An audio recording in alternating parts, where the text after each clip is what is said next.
जय श्री श्याम, हर हर महादेव, हर हर महादेव। मिश्री लाल के बेटे की कहानी मैंने एक तो बनाई है, इसका दूसरा भाग मिश्री लाल सेठ के बेटे की। और जहाँ से ख़त्म करी थी मैंने वहीं से इस कहानी को मैं लेके चल रही हूँ।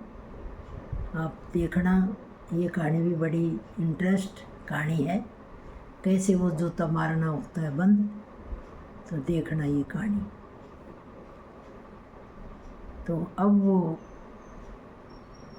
छबिन्ना जेल में रहता है। इधर उसका बाप बाट देखता है, भाई जहाज लेके गया था, आया नहीं, कोई अता पता नहीं है, कहीं जहाज हमारा किसी ने लूट तो नहीं लिया, बेटे को कहीं मार तो नहीं दिया। तो मिश्री लाल बड़ा परेशान होता है।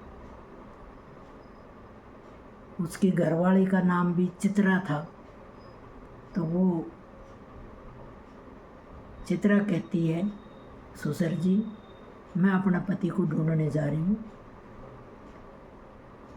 क्यों 6 महीना हो गया, उसका कहीं कोई समाचार नहीं है और कहीं कुछ भी नहीं है, तो मैं उसको ढूंढने जा रही हूँ।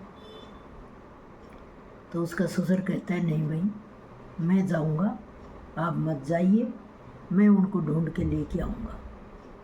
फिर वो ससुर को कहती है, नहीं, मेरे वजह से आपका बेटा घर से बाहर गया था कमाने के लिए और 6 महीना से उसकी कोई खबर नहीं है, तो अब मैं ही उसको वापसी लेके आऊँगी। ये मेरा धर्म कहता है कि मैं ही उसको वापसी लेकर आऊँ। तो ससुरा उसको इजाज़त दे देता है, कहता है ठीक है बेटा जाओ तो आप, पर आप जाते जाते, तो फिर उसने कही कि पिताजी मैं जाऊंगी, बस आप तो ये कर दें कि एक मुझे जहाज दे दें और कुछ उसमें मुझे धन दे दें, जैसे मुझे कोई कठिनाइयों का सामना नहीं करना पड़े, तो मैं जैसे कठिनाइयों का सामना करके निकल सकूं कठिनाइयों से। तो उसका ससुर कहता है, रामेश्वर जी अब बेटा एक कहना आप मेरा ही मान लो, हमारे ये 5 प्यारे हैं, तो इनको तुम साथ ले जाओ, कोई मुसीबत में आपका ये काम आएंगे, तो आप इनको साथ ले जाएं। इतना कहना तो आप मेरा भी माने, क्योंकि हमारे बहुत ही विश्वासी आदमी हैं और इनको आप ले जाओ साथ। तो वो ससुर की बात मानती है कि चलो ठीक है। और एक पिताजी मैं डॉग लेके जाऊंगे मेरे साथ, वक्त पड़े पे मेरा वो भी काम आएगा। तो पढ़ा लिखा डॉग वो एक साथ लेके जाती है, चल देती है, वो जाके उसी नगरी के पास अपना जहाज रोकती है। तो वो जो साथ गए थे 5 प्यारे, तो उनको कहती भाई तुम यहाँ रुको जहाज में और मैं अकेली ही इस गांव में जाती हूँ। तो वो गांव के पास पहली गांव में बढ़ने से पहले मर्दाना भेष उधर लेती है और वो आगे आगे निकल लेती है मर्दाना भेष धर कर। तो जैसे ही उसको आदमी को मिला था, वो एक आँख का आदमी, वो वहाँ मिल गया। तो उसने कही कि भाई चलो, पहले तुम्हारा पिताजी आए थे, अब तुम आए हो, तो कोई दिक्कत नहीं है, बेटा आओ चाहे बाप आओ, मुझे तो मेरी आँख से मतलब है। बोला कैसे, मैं समझा नहीं। बोला समझा कि तेरा पिताजी आए थे और उन्होंने 5,000 रुपये में मेरी आँख खरीदी थी, तो अब ये 5,000 रुपया तुम्हारा डांटो और मेरी आँख मुझे दे दो। तो कहा अच्छा। बोले हाँ। तो बोले ठीक है। तो उसने अपना आदमी, जो 7 आदमी था, उसको भेजा।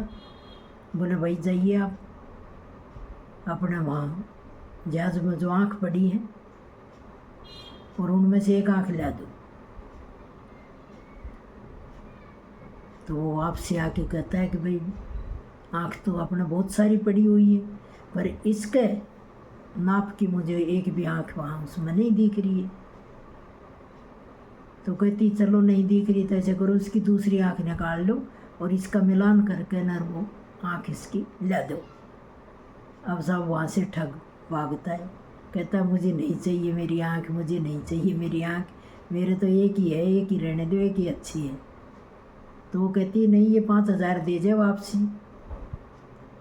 तो वो 5,000 भी उसको पकड़ा देता है और भग देता है। थोड़ी सी आगे जाता है, फिर वो लंगड़ा आदमी मिलता है, तो कहता है भाई चलो तुम आए बहुत बढ़िया, चाहे तुम आओ चाहे तुम्हारे पिताजी आओ, तुम्हारे पिताजी बहुत भले आदमी थे, उनने मेरी एक टांग ले ली थी, पर चाहे तुम आओ चाहे तुम्हारे पिताजी आओ, मेरे को तो मेरी टांग से मतलब है, मेरी टांग दे दो। क्या तेरे पिताजी ने 5,000 में मेरी टांग खरीदी थी। अच्छा, तो फिर वो उनसे कहती है भाई इसकी एक टांग काटो, और वहाँ अपना घनी सारी टांग पड़ी हुई है, और वो टांग इसकी लाकर मिलान कर दो। तो देखो, तो वो भाग लेता है कि भाई ये मेरी टांग काटेगा, चलते हैं उसकी तरफ है, तब भाई ये टांग काटेगा तो भाग लेता है वहाँ से, कहता है नहीं मुझे भी नहीं चाहिए मेरी टांग, मेरा तो एक टांग ही बहुत है। तो भागते वो वहीं गायब हो जाता है, छुप जाता है वो। तो उसको बड़ा अचंभा होता है, फिर वो समझ जाती है कि ये ठगों की नगरी है और हो मेरा पति यही है। फिर उनको वो कह देती भाई तुम जहाज पर हो, क्यों जहाज की भी रुखाड़ी ज़रूरी है, ये इस गांव में ठग है और ये बाग में इकल्ली सफ़र तय करूँगी। वो कहते ठीक है, तो चल देते हैं और वो आगे बढ़ती है, आगे जाती है तो वही उसको स्त्री मिलती है। कहते हो कि आप तो इस नगरी में नए कहीं से आए हो, अनजान हो। कहाँ बिल्कुल, मैं इस नगरी में नया आया हूँ और मैं अनजान हूँ, इसीलिए मैं घूमने के लिए यहाँ आया कि नगरी देखूँ कैसी नगरी है। तो क्या आप हमारे मेहमान हो और आप हमारे घर चलो, आपका स्वागत करते हैं। पर एक स्वागत करने की हमारे परंपरा है कि क्या बोली, उनको सोने के गिलास में दूध पिलाते हैं। बोले ठीक है, सोना गिलास में दूध पिलाते हो तो चलो। तो जाते उसको वो दूध पिलाते हैं सोना गिलास में दूध पिलाती है। वो रखती बिल्ली उसने पाल रखी होती है, तो वो बिल्ली गिलास उठा के समुद्र की तरफ भागती है। तो उसके जहाज में जैसे ही वो पैर टेकती है, उससे पहले वो कुत्तों बिल्ली की तरफ देख के और कुत्तों जोर से भौंकता है। तो बिल्ली तो वापसी आकर और उसी ठगनी के टेबल के नीचे छुप के बैठ जाती है गिलास मुँह में लेकर। ठगनी को इस बात को पता नहीं होता है कि बिल्ली मेरे यहाँ वापसी आ गई। क्यों, जहाज में तो कुत्ता था, तो वो गिलास कहाँ छुपाती, नहीं छुपा पाती। फिर वो उससे दरोगा फ़ोन करती है, तो वो चलने लगे थे भाई गिलास तो मेरे पास है नहीं, मैंने लिया नहीं गिलास। कि नहीं मेरा गिलास तुमने छुपाया, मेरा गिलास दो। तो फिर उसी दरोगा को बुला लेती है, दरोगा आता है कि भाई इसका गिलास मेरे पास नहीं, मैं गिलास यहीं रखा था और मेहमान बना के मुझे लेके आइए, दूध पिलाया मुझे, मैंने गिलास नहीं लोगो रखा, मेरी तलाशी ले सकते हो। तो वो गिलास होता दिखता कहीं था ही नहीं, छुपाने की जगह, सादे कपड़े पहन रखे थे उसने। अब वो ठगनी कहती है नहीं साहब, इसकी जो जहाज खड़ी है उसकी तलाशी ली जाए, और जो इसके जहाज में मिलता है तो मैं सोने की 100 मुद्रा इसको मैं नहीं मिलेगी, तो सोने की 100 मुद्रा मैं इसको और दूंगी, और जब मिल गई तो मुझे ये 100 मुद्रा मुझे देगी। कि ठीक है। वो कहती ठीक है बिल्कुल, आप चलिए मेरे जहाज़ की तलाशी लीजिए। तो वो जहाज़ की तलाशी लेता है सारा, कहीं भी उसको गिलास नहीं मिलता है। तो फिर बाद में कहता है ठीक है जी आप जा सकते हो। तो वो चित्रा कहती है जो पुरुष का वेश धर रखा था कि दरोगा जी आपने मेरी तो तलाशी ले ली, अब आप इस औरत के घर की भी तलाशी लिए। भाई मेरी तलाशी ली है, इसकी औरत की भी तलाशी लें आप। तो फिर उसकी तलाशी वो लेते हैं तो वो सारा दरोगा देखता है, टेबल के नीचे देखता है तो बिल्ली सोना को गिलास मुंह में ले बैठी हुई। तो दरोगा उस औरत को खूब फटकारता है, 100 मुंदरा उसको चित्रा को दिलाता है जो पुरुष के वेश में था जो। तो 100 मुंदरा वो अपने जहाज में रख आती है।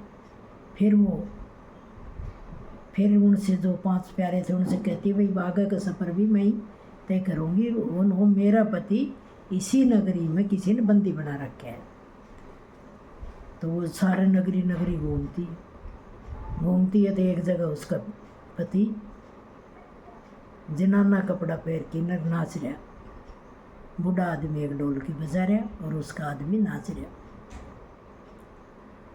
तो उसने देख लिया, पहचान गई वो। तो वो डोकरा से बोली कि बाबा ये नाच रही है, ये कौन है, ये कहाँ से इसको लेके आए।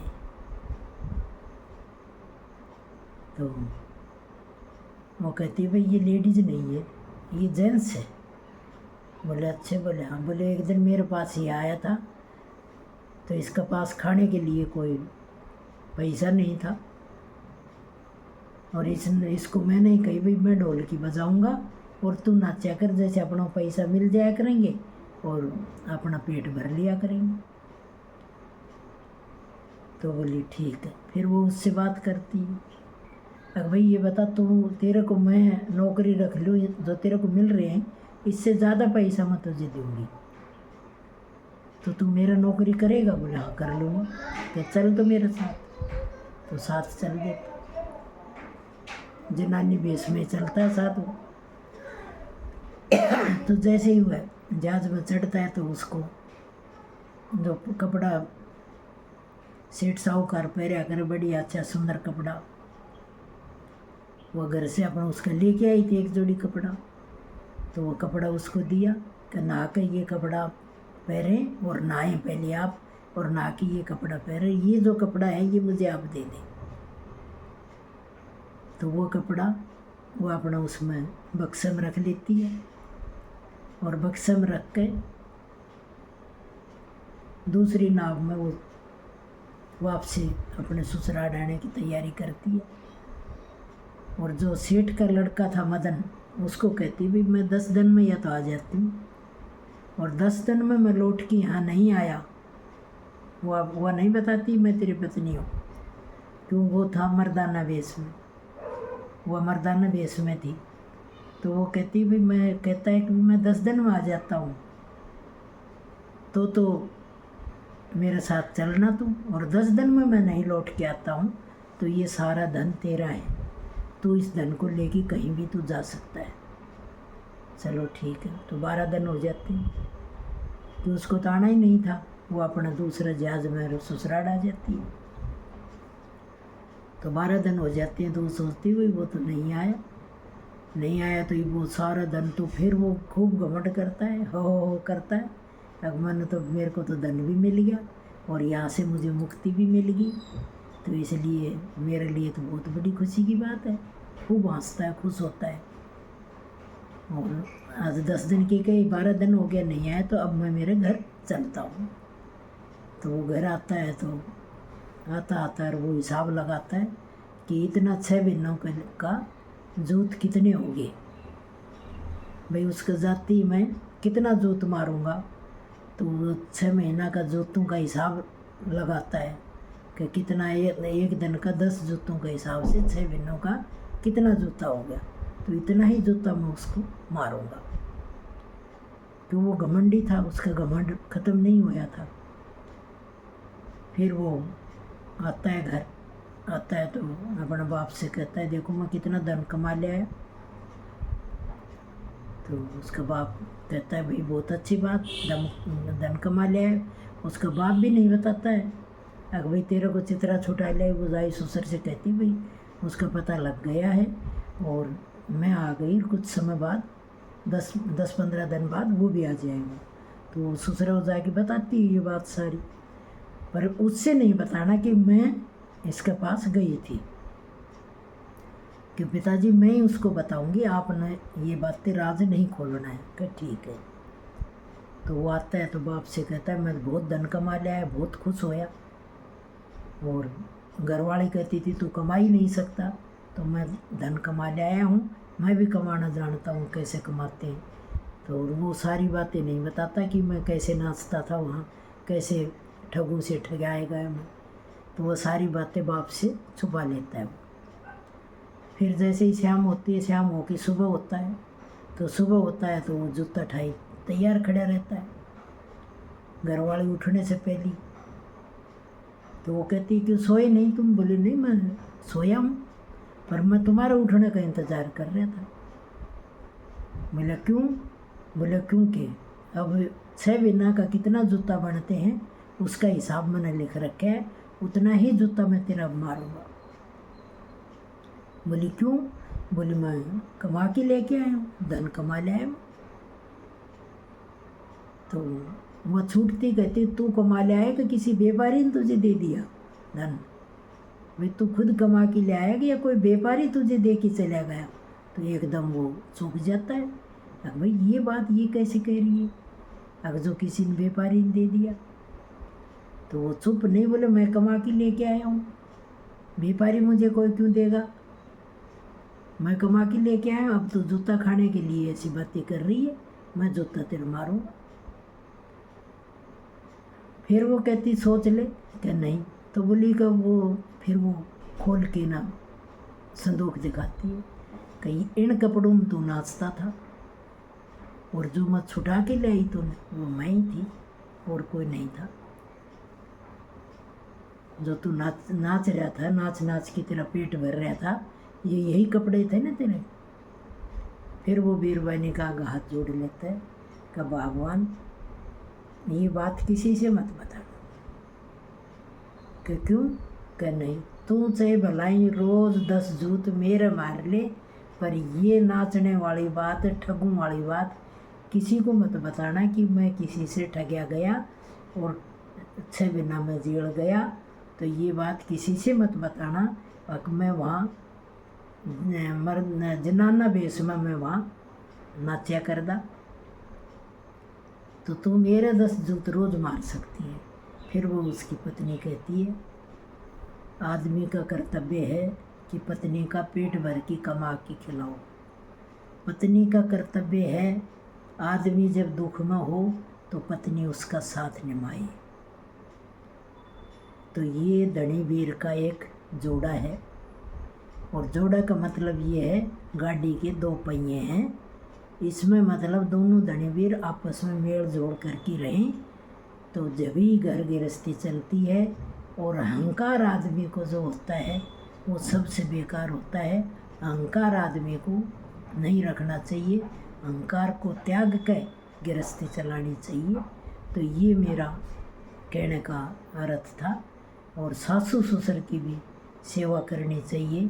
जो बहू लायक थी तो पति को ठगों से बचा के लेके आई, तो इसलिए माँ बाप का उसने मान रखा, सास ससुर का मान बढ़ाया।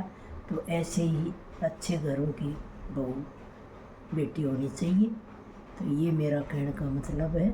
और इसको कहानी को सुनना अच्छी लगे तो शेयर लाइक ज़रूर करना। जय श्री श्याम, जय श्री श्याम।